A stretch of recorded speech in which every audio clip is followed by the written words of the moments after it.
Let me set the stage for this experiment. We are using a phone app to analyze the tones that are produced when you press a number on the phone. Each number on the phone has a distinctive tone, and each tone is composed of 2 frequencies. The students use the app to figure out the 2 frequencies that go with each number on the phone. After they discover the code, the students are given a list of 10 sets of frequencies, and they have to analyze and figure out the mystery phone number, call the number, and then listen to the message.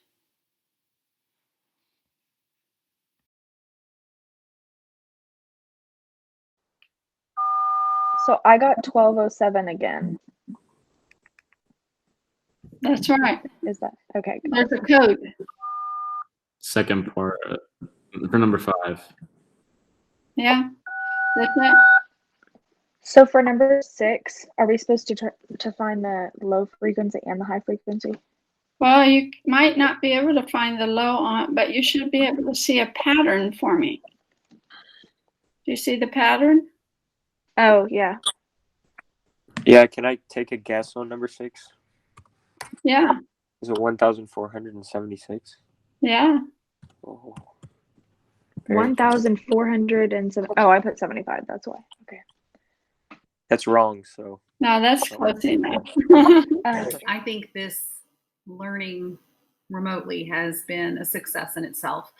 I do think whether it's with my own family, where we would have some funny messages to tell each other how we're going to manage our day, sometimes 4 computers working at once, but also just on a basic level with my coworker Sonia Cornelius.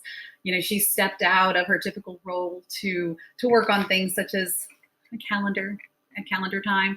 We were trying to figure out how we could get the children involved, how we could get them to work on their patterns and still kind of work with numbers and things. So she really took that on with me, which was great. And then, of course, doing a story each day, that was wonderful. But I also think the success is also just the connection that we made with the family. We've been really blessed with that, and that we could, kind of ask them and talk with them about, what they were willing and how much work we gave them. Was it too much to do maybe an inset for their children? And it was it's been a very unique time. It's been a lot of learning, but it has been very successful.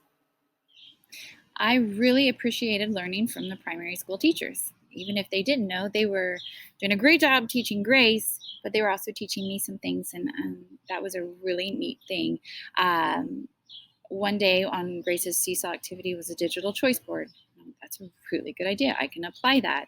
So I wrote Ashlyn, and she wrote me back and talked me through it, and I was able to use it for my classes. And I kept saying, I see, I think, I wonder. And I thought it's a really easy and effective way to get a conversation started with my upper division kids during our art critiques or artist studies. And they did it, and it went really well. And I will continue to use both of those things as we move forward. So thank you, lower school teachers, for not only teaching Grace and loving on her so well, but also teaching me a couple new tricks. And for that, I'm really grateful. Thank you. As I think about remote learning, one thing I was really concerned about at the beginning was how we were going to be able to continue with our classroom community feeling, our classroom family that we've developed from the beginning of the year in August. And now we'll all be separated at homes and we won't be together. And it was hard, especially at first. I could feel that when we were online or when I was just reading their assignments or talking to them, that we just felt disconnected. So there are some things that have helped us feel more connected, and I feel like have been successes. One, we use the Seesaw blog a lot for them to be able to talk to each other. And that's been really nice. They've been able to comment on each other's artwork or answer the question, even simple things like, what's your favorite day of the week? Or what did you eat for breakfast? But that's been really nice to be able to just give them that opportunity to talk like they would if they were in class together. We've also been able to do some games and some more things like that when we've done our meetings online, our live meetings. And so that's been good.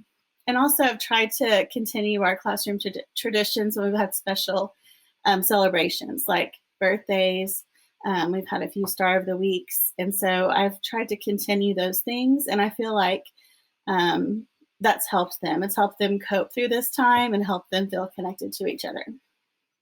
For me, teaching remotely went from okay to great once I figured out how to make small groups happen. It took some trial and error, and thankfully my advisees were willing to be guinea pigs for my testing. But after a few tries, I got to where I was able to work with 4 different small groups simultaneously, each group working in its own video chat. Watching the kids talk with each other in a more natural way without me having to facilitate each and every comment, that was joyful for them. And there were so many smiles on my screen. As a result, small group work was energy filling for me as well. It took a lot of effort, and at times my computer strained to keep up with 4 groups at once, but it was completely worth it. I highly recommend small group work.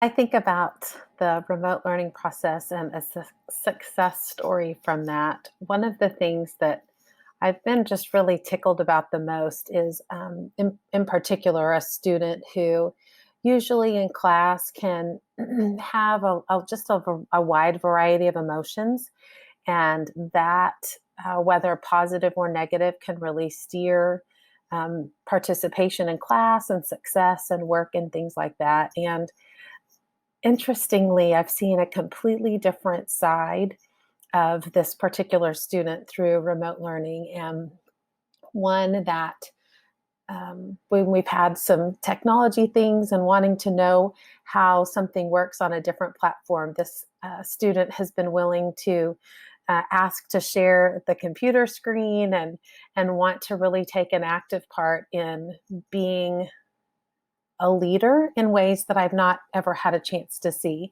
And I'm really thankful for the opportunity to have seen this side of that student. And in addition to that, it's one whose parents are working very hard as well. And she doesn't always have the support that is needed to finish.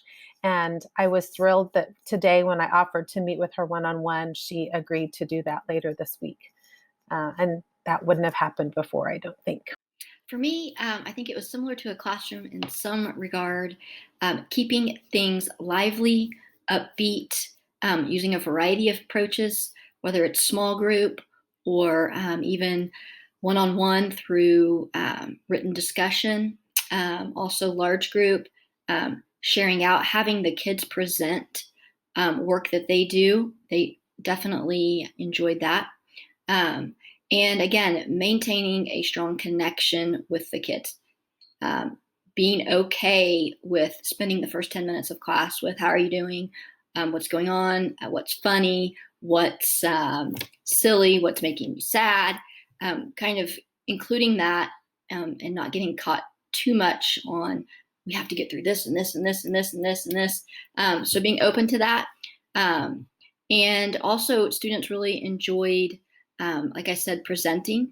They like to be the one presenting their work to their peers, talking us through their process and creating, whether individually or in small groups. So again, just keeping it lively, upbeat, and using a variety of methods to keep the students engaged. I found that to be the most effective approach for me, as well as personal connection between myself and the students and each other. Hey everyone. So one little success story that I've had was I had noticed recently one of my students there were several activities that she was not responding to, and I hadn't really put together any rhyme or reason as to why she was doing some activities and not others. But her mom reached out to me and just told me that she's had a really hard time with writing recently, that she has not wanted to write either on Seesaw or in her white journal or even do handwriting. And mom didn't, up to tears, mom didn't know why. And I expressed my surprise because this is one of my best writers in class. She always does a great job and is always happy to do it in class. But we just set up a little one-on-one time to get together through GoToMeeting. And I didn't address it directly, but just chatted with her. She was sharing with me some books she's excited about that she's been reading recently. And we just had fun just hanging out. And at one point, I just kind of tried to slip into the conversation that she is just such a talented writer and illustrator. And we were just laughing around. And I was like, I wouldn't be surprised someday if you're a writer someday and you write books like that. And she kind of thought about it. It was like, yeah, maybe I will. And I just loved it because within the next 2 or 3 days, I just started getting she was just pouring in so many of the writing activities that she had not been doing previously on Seesaw and was excited to share those. So way to go. Throughout our adventure in remote learning, the thing that I am most thankful for is the flexibility of our students. Our students have been resilient. They have been really good sports when I tried to move my games from all the different things that we used to do in the classroom to an online setting, at times kind of successfully and oftentimes not quite as successfully. I'm so thankful for them hanging in there and remembering all of our inside jokes and doing all the fun things. Sugar here is thankful that I'm home for lots and lots of noms all day, although she does miss the students reading to her a lot. So I hope everyone has a really great summer, and we'll see you next year.